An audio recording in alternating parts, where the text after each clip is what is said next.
booties for black girl nerds.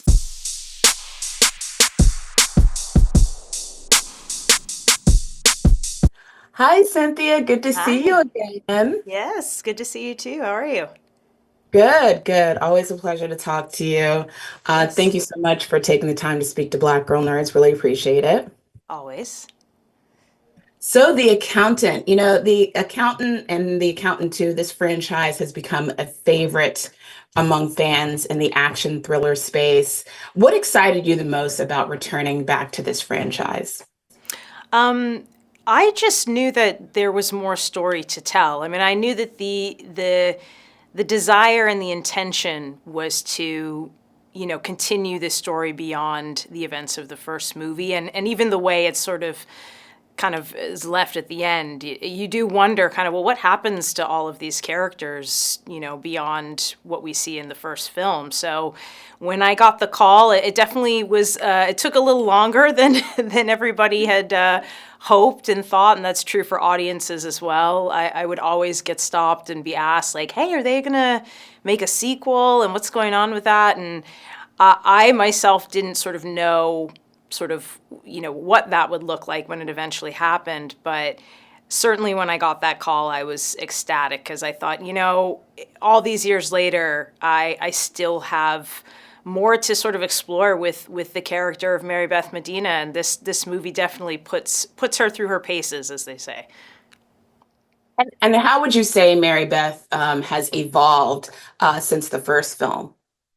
I think with that much passage of time, we did the last movie almost 9 years ago. So not only does Mary Beth have an evolution, but I myself feel that, a lot has happened. It goes without saying in the last 9 years, that's putting it mildly. And so it's nice to bring a sense of your own personal growth and knowledge to a character. But certainly within the world of the film, the end of the first movie, Mary Beth essentially almost gets handed the reins by Ray King, J.K. Simmons' character, and so it's sort of like stepping into that same role. So where we find her in this sequel, at the beginning of the movie, she's the deputy director. So she's still at the Treasury Department in this more of a sort of a leadership role, delegating to underlings, so to speak. But we also have a sense of her own imposter syndrome, that feeling of, did I really earn this position? Is this something that I really feel comfortable in? And her arc and her journey over the course of the film is really, I think, about settling into that role and feeling like she really does kind of have a position that she can do something with in terms of handing out justice, let's just say. Indeed. The first film balanced action with intellectual intrigue. How does the sequel help build on that? Yeah, the thing that I always found really special about this movie and this story is that it transcends its genre. So on its face, it feels like it maybe just would be an action thriller. But I think the reason why people have such a response to this, a passionate response, and why people have watched the movie over and over again is it's trying to do a lot more than just sort of thrill people and kind of blow things up, so to speak. That at its core, it's also exploring a lot of other themes, and I think especially in the sequel, that theme that we explore between the two brother characters of Christian and Brax. There's a lot of dynamic at play, and Mary Beth is certainly very much in the middle of their, we'll say, brotherly love. Um, Yes. but I think that there are many other things to kind of latch onto for the audience beyond just kind of the high stakes of the action. I think that sort of sense of family dynamic and those sort of things that are unsaid between brothers or relatives there's a lot of stuff that's there that I think emotionally really hooks an audience in. And this movie, I'm really happy and proud to say, also is hilarious. There's a lot of humor, I think, that So stems funny. from, yeah, like in an unexpected way that comes from a very honest place, I think. So, It does.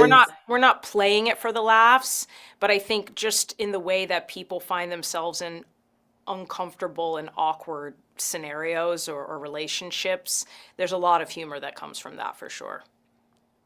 I want to pivot really quick because, we've had conversations before, you talking to Black Girl Nerds about your role in Lord of the Rings, Rings of Power. First of all, congratulations on a season 3 renewal. I just wanted to know, has filming begun yet? And does your production schedule start yet with that series? So there's not much that I can say as per usual. I can say that we do have a season 3, so that's very exciting. I can say that we have a time jump in the events of season 3. So I myself am curious to see where the story picks up from when we last left it in at the end of season 2. Yeah, I'm excited to get started. Obviously, people have been waiting with bated breath, myself included, and I have no doubt that whatever the third season is in terms of the story, it's going to be just as epic and grand as we've managed to do for the first 2 seasons. So I wish I could say more. Maybe soon I can, but yeah, watch this space. Stay tuned, I would say. Okay. All right. Well, we can't wait to see you back as Mariel in that series. And, I also really loved your characters throughout your career in the genre space. Specifically, I really loved seeing you as Amanda Waller when you were on Arrow. And I bring that up because the DC universe has brought in some incredible shows. Creature Commandos recently aired, and we now have Viola Davis as the Wall. And we've got now Lanterns with Aaron Pierre doing John Stewart. So I just wanted to get your take on, like, with these new characters, would you ever be interested in stepping back into the DC universe since it's become a very fleshed out new universe, especially under now with James Gunn heading DC Studios?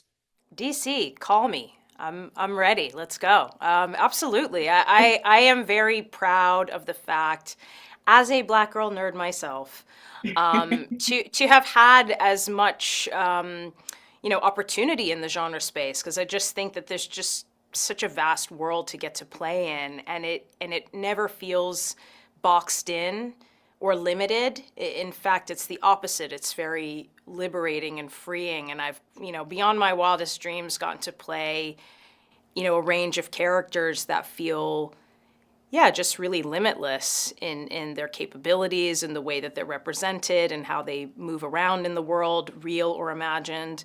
So I love, like, the heightened aspect of genre and getting to be able to be larger than life and sort of be symbolic beyond just a character that you're playing.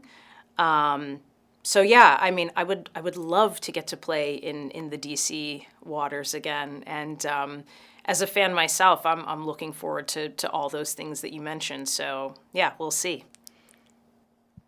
Awesome. Well, Cynthia, again, always a pleasure speaking with you. Thank you so much for taking the time to speak to Black Girl Nerds. Loved you and the accountant too. I love that we just see your range in all of these different spaces, from action thriller to fantasy to, sci-fi, all of that stuff. So thank you so much for speaking to us, and I look forward to talking to you again.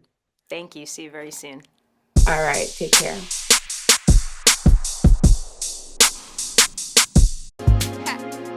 Better shake your booties for Black Girl Nerds. Better shake your booties for Black Girl Nerds.